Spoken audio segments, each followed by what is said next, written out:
I'm joined by Dawn Shrives of Le Salon du Chocolat. It's lovely to see you again. How are you doing, Dawn? Fine, thank you, Dawn. Yes, and you too. Yeah. Sat Fine. in your beautiful studio. I know it very well. Smells beautiful when it's all up and running.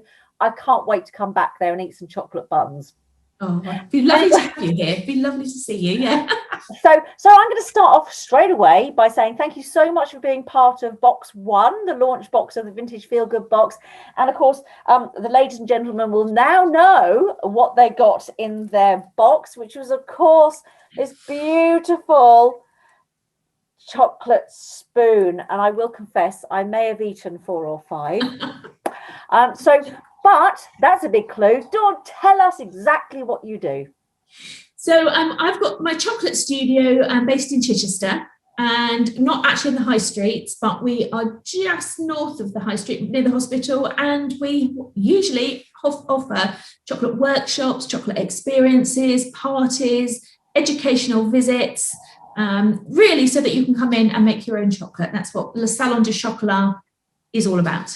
I love it. And we've known each other for many, many years. I've still got pictures of my children at your Le Salon du Chocolat when it was over in the garden centre over. Yeah, absolutely. Yeah, absolutely. So we go back years. me and Dawn go back years, and she also has a daughter called Amy as well. So it's like our lives are parallel. Absolutely. So how long have you done this, and why did you start? So I have been making chocolate since 1998. And originally I set up or started working with 2 local chocolate factories, 2 local chocolate companies. And then people said to me, oh, you work with a chocolate factory. What's it like? And the main question was, can we have a go? But of course, for health and safety reasons, the public couldn't come into that environment. So in 2004, I set up Le Salon du Chocolat, and I've got a studio and I've got all the molds, the professional equipment, the machines. And the idea was that people could come in and just experience the behind the scenes, having a go, making chocolate for a bit of fun, or indeed if they wanted to take it any further and actually, go on themselves to learn about chocolate and have a go themselves at home. So, wow. So I guess there was that 17 years now I've had Le Salon du Chocolat. How can it be that long? So we must have met in about 2000. I moved here 2004.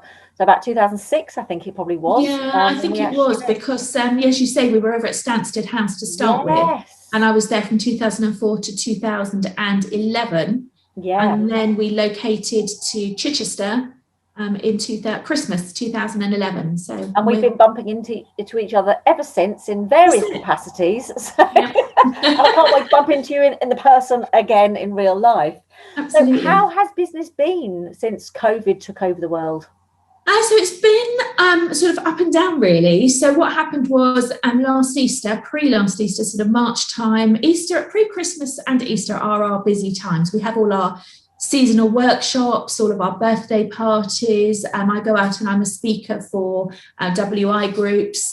And so that is all pre-Easter and pre-Christmas, because, of course, those are in the cooler seasons as well. So going out and about and doing all the talks and taking chocolate with me, it's better in a cooler environment. So March hit us, didn't it, last year? And literally everything was cancelled, everything, parties, all our Easter workshops.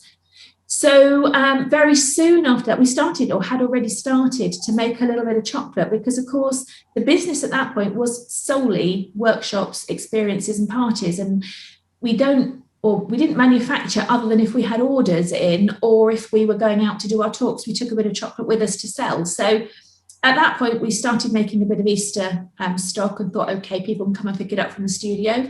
And then we had the first lockdown. And with the first lockdown, it was all non-essential businesses had to close. And we termed ourselves as a non-essential business. So we just sold off everything. I would disagree. Yep. A lot of people would. So we just sold everything and closed. But then in hindsight, actually, we could have stayed open. So we lost Easter and we just thought, fine, we'll get through the summer. Summer's quiet for us, parties.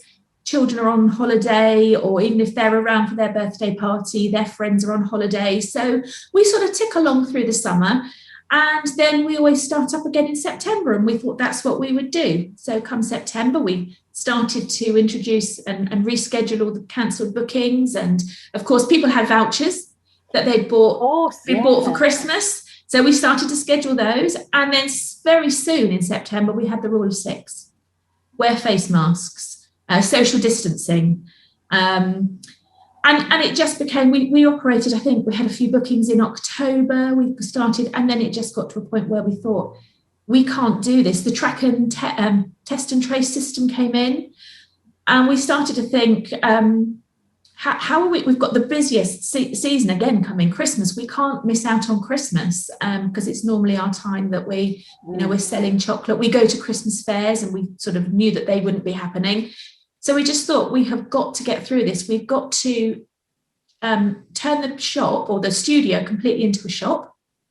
So we were being pressured to go online. Everyone said, you've got to get online, you've got to get online. Well, we didn't have products because we weren't retailing, we were workshops. So we quickly got some help with an online shop, and then products that we started loading up. By that time, it was sort of getting into November, and it was getting busy. And so we got through Christmas. We did that with our online shop, and local people were very good. We had a lot of support from local businesses. And then we had January, and absolutely nothing throughout January. Valentine's was getting a bit busier, and we sort of promoted that a bit.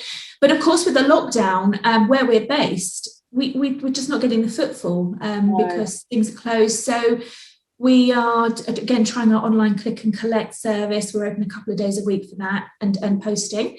And then all we know is that Easter is coming, Mother's Day. So we're trying to. Well, you're a very well respected local Chichester company, so I think hanging in there. Of course, this is being recorded on Monday, the 22nd of February, when we're this afternoon going to be finding out what the plan for the future is with businesses. Absolutely. So hopefully, yes. I mean, that leads me on to my last question, which is, what are the plans now? So immediately we know Easter is coming. So we're just going to work towards Easter. We're going to completely change the studio before we were sort of thinking it's got to be able to convert back to a workshop, then we change it to a shop, then a workshop. So now we've decided we don't think we can do anything pre-Easter. So we are purely going to do our open up as a shop. Hopefully we may get better news tonight that people can come out and about. So that's what we're going to do. And Amy, as you said, I've got Amy joined our business actually last year. She's a brilliant chef. So she's going to do your Amy, not my Amy. Just to clarify. And she does her cakes. So we've put a cooker in. So now she can do her brownie bakes. We're going to start promoting that side of it, selling baked bakes. We're hoping as people come past and we're allowed out more, that we can do some takeaway, perhaps some hot chocolates. We've got the chocolate. we had to stock up with pre-Brexit. Best chocolate. The other problem was, of course, that we weren't sure what was going to happen. All our chocolate comes from the continent and Belgium. So without knowing if we were going to have a no deal, we were advised to stock up, because otherwise prices already have gone up by 10%. It could have gone up another 10%. So we've got a studio full of chocolate. We will be making and promoting that up to Easter. Then we've got summer, again, a quiet time. We've just got to work how we can get through that, and hopefully we'll have more footfall and people coming past. But again, the only thing we do know, and we're certain, is that we won't be able to start any normal workshops and people coming in to stay with us in our studio because of the things that we operate. We're working with food. It's tactile, it's touching things, it's going to the machines. And of course, if we're making chocolate to sell, we've got to restrict that now. So we've got to bring that in somehow. We're working on ways of how we can so you're really pushing the retail side of it, because you have a big backlog of chocolate. The world needs to eat some chocolate now. But of course, there's a lot of people making chocolate, so we've got the machines here now. We could just make some mint chocolate dark and some orange chocolate in milk, but we're thinking, why just make it and sit it on the shelf and hope people come in like what we've made. So the idea we're hoping is that we're going to be open, advertise the days that we're open, and literally you can either click online and place your order, pop in and pick it up, or within an hour, we're hoping to be able to turn around your requests.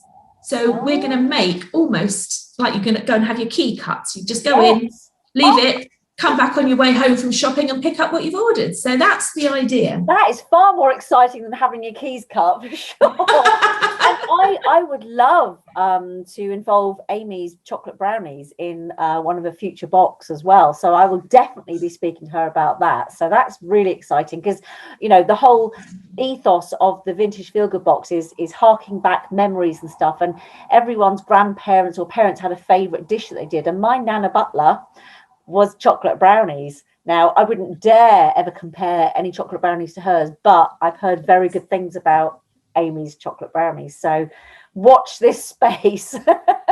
Oh, it would be lovely to help out in any way we can. And certainly we're baking a batch this week, so we'll certainly get some tasters down and see how they compare. I might have to have a taste then. That's the rule.